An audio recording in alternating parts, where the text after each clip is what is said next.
I received a request to make some comments about the school shooting that occurred in Texas 2 or 3 days ago. And that's a really, really sad and tragic situation.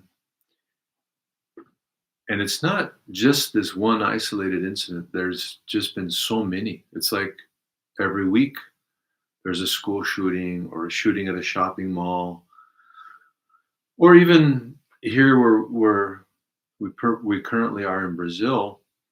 Also last week, the police went into one of the suburbs of a major city. I think it was Rio de Janeiro, and there was a shootout with drug dealers, and 23 people died. Now, I think that of those 23 people, 10 of them were just innocent bystanders. So gun violence is a terrible, terrible problem in the United States, here in Brazil, in many other countries. So how do we see that? How do we understand that from a Buddhist point of view? Well, this is where sort of we say, like, the rubber hits the road, I think. Like, if you're really going to look at this from a Buddhist point of view, this is the kind of situation where you might not like or even accept certain aspects of the answer. So let's start with that part, and then we'll move on to some other perspectives. But by Buddhist teachings, we understand everything that happens because of causes and conditions. Nothing can happen without a pre-existing cause and the right conditions coming together for that event to occur. The Buddha would often give examples of that through the natural world. He would say, if there's a seed for, let's say, a peach tree, that you don't see the peach tree in the seed. But no matter what, that seed will not give anything else except for a peach tree. You're not going to get an apple tree or a pear tree. You're going to get a peach tree. But also the causes and conditions have to come together. The right type of soil, the right amount of humidity, the right temperature, the right time of the year. And when all those causes and conditions come together, that seed will ripen and grow into a peach tree. It can't grow into anything else. So from this perspective, anything that happens in this world happens because there was some seed planted in the past that now the conditions have come together for that seed to ripen. So applying that to the situation that happened in Texas, in Uvalde, somehow those beautiful, apparently innocent little children, so bright, with such wonderful futures ahead of them, at some point in some past life, had some kind of karmic debt to die at a young age. It's terribly difficult for us to understand that and to accept that, because they are so innocent and so full of life and so beautiful. But by Buddhist teachings, they could not have gone through such a situation if there was not a karmic seed that had been planted. Now, it could have been thousands of lifetimes ago. Even our great lineage master, Dudjom Rinpoche, he died last month at 30 years old. He was in perfect health. He went to bed and he didn't wake up. He'd never been sick a day in his life. Even Buddha Shakyamuni died from eating a poisonous mushroom. Some say poisonous pork. Even a Buddha, he still had some sort of slight, faint karma to die eating rotten food. So we have a limited perspective. We don't see all the past lives. We don't see all the karmic web and connections of things that come together. If we did, things would make complete sense to us. Within the realm of the law of karma, everything's perfect. On the relative level, it's horrible. And we can't understand it. And we feel sad and we feel revolted and we feel angry. But for a Buddha whose wisdom eye is open, nothing can occur outside of the law of cause and effect. That doesn't mean that it makes us less sad. It's terribly sad. It's sad for all the families whose lives are ruined.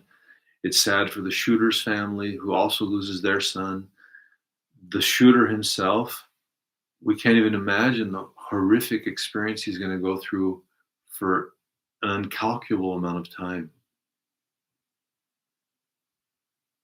And again, in Buddhist teachings, we cultivate compassion for all of them, every single one of them, families, victims, the shooter, the shooter's family.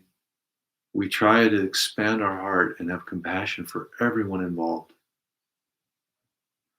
And also pray for all of them that they can have auspicious rebirths, that they can hear the teachings on the law of cause and effect, that they can do practices to purify their negative karma, to hopefully avoid any kind of situation like this in the future, in future lifetimes. In the Buddhist teachings, he talks about when people have created tremendous non-virtue and they're born in the lower realms. A lot of times after they've burned off this negative karma through the suffering of the lower realms, they'll be reborn again in the human realm.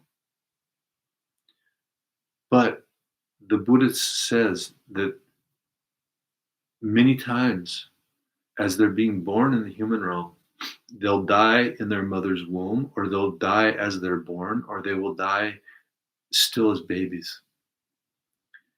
Because they're still burning off the negative karma of having done extremely negative deeds, of taking other people's lives in previous lifetime. Not just people, but animals and insects. Taking others' lives is what creates the karmic cause to have your life taken away from you prematurely. So we who are on the other side of this equation, watching a child be born and die immediately after being born, we can shake our fist at the sky and say, God, this is unfair. How can God take the life of an innocent baby? But as Buddhists, we need to understand this baby had a story before he or she was born. Many stories. Countless lifetimes. Can you imagine what we've done in countless lifetimes? How many lives we've taken? How many times we've hunted? How many times we've waged war? How many times we've killed wasps' nests or poisoned cockroaches or slapped mosquitoes? So this innocent baby dies as a karmic consequence of taking lives in previous lifetimes. So this is very challenging to our Buddhist beliefs. Are you really going to buy into the law of karma? Or is this where the rubber hits the road? You can't go there. You can't accept that. Then you have to go back to the God argument, that God is killing little babies for no reason. Or you have to go to the atheist argument that everything happens for no reason. But one thing for sure, karma explains everything. If you want an answer to everything, karma is your best bet. However, we might not like the answers we receive. That's the hard part about it. Because our minds are limited and trapped in this small relative reality that we experience. We don't see the big picture. Then, on the relative level, of course, we need to debate things like gun laws, school safety. What about video games? How many of these young boys are spending hours and hours a day killing imaginary people and imaginary monsters on their video screens, their computer screens? We know that the mind is extremely trainable. If you're training your mind all day to shoot people and shoot things, at some point you want a real gun. You're not satisfied with imaginary guns. You want the real thing in your hands. And then you want the experience of really killing somebody in real life. It's a multi-billion-dollar industry. So people don't want to criticize it, politicians. And same thing with guns. Why does anybody need a sub-automatic weapon? I can't think of any good reason unless you're going to war. And of course, war is not a good reason because war is just a combination of every kind of negative emotion and thought you can imagine. But this is samsara. This is not a perfect realm. And ultimately, the problem behind these shootings, and we go back to it again and again as Buddhists, are the 5 poisons of the mind. As Buddhists, that's where our answers lie, in the mind. And we have to start changing the world, changing ourselves. Changing ourselves, maybe we can get to the point we can help some other people change themselves. And they can get to the point that they can help some other people change themselves. That's where it's really going to happen. Creating more laws, banning more weapons, closing down more schools, having teachers with guns, all of those things need to be debated, but they're never going to get to the root of the problem, which is why are these young people wanting to kill themselves and take dozens of other people with them? They need psychiatric help, they need psychological help, and they need spiritual help. And maybe some of you that are profoundly moved by these situations, maybe take advantage of that and make aspirations. May I become enlightened so that I can guide these young people that are so confused out of their confusion and violence and hatred to the state of enlightened beings. Because that's the ultimate answer. They need to be guided out of the lower realms of their thoughts and negative emotions.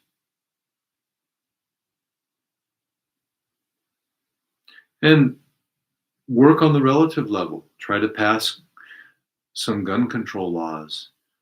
Try to increase security at schools. All of those things are good and probably will make a little bit of a difference on the relative level. But once again, if you have karma to be gunned down, it'll find you sooner or later, unless you purify those causes of karma through purification practices, such as Vajrasattva, such as any spiritual practice. You're purifying negative karma. So those are my very quickly formulated thoughts, trying to make sense out of a very, very disturbing and confusing situation.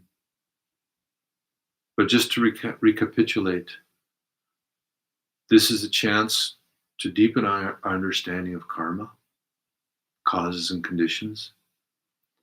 This is a chance to awaken greater compassion and to try to work on the relative level to make this situation better without losing our minds in arguments and hatred, which is just going to add to the problem.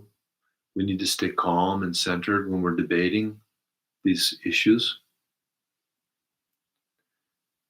I saw one person, a famous American movie star named Bette Midler. There was going to be a gun. They call the NRA, National Rifle Association. It's a gun rights group. So they were going to have a big meeting, coincidentally, a few days after this last shooting, and also in Texas where the shooting occurred. So Bette Midler told the protesters, everybody needs to go to the NRA meeting and protest, but this time bring guns. That's an example of letting your emotions rule over staying calm and centered. So you want to protest against people that want to have guns by going there and threatening them with guns. That's just a perfect example of samsara. How's that ever going to solve any problems? Well, if they won't change, then we'll take guns there and shoot them all. That's not going to solve anything, right? That's just throwing more fuel on the fire. So when we get into these issues, stay calm. Remember your Buddhist values. Remember that more violence never reduces violence. More hatred never reduces hatred. More intolerance never reduces intolerance. And finally, create aspirations that the ultimate solution is we become free. We know how we became free, and we help others become free. That is truly great. Delivering people from the confusion of their own negative emotions, taking them to liberty and freedom. That is really great. That is really a solution. Starting with ourselves. May Bodhicitta, sublime and precious, arise where it has not yet arisen, and where it has already arisen, may it continue to grow and become more and more stable. More and more Bodhicitta, more and more stable. That's what this world needs. More Bodhicitta. That's the answer.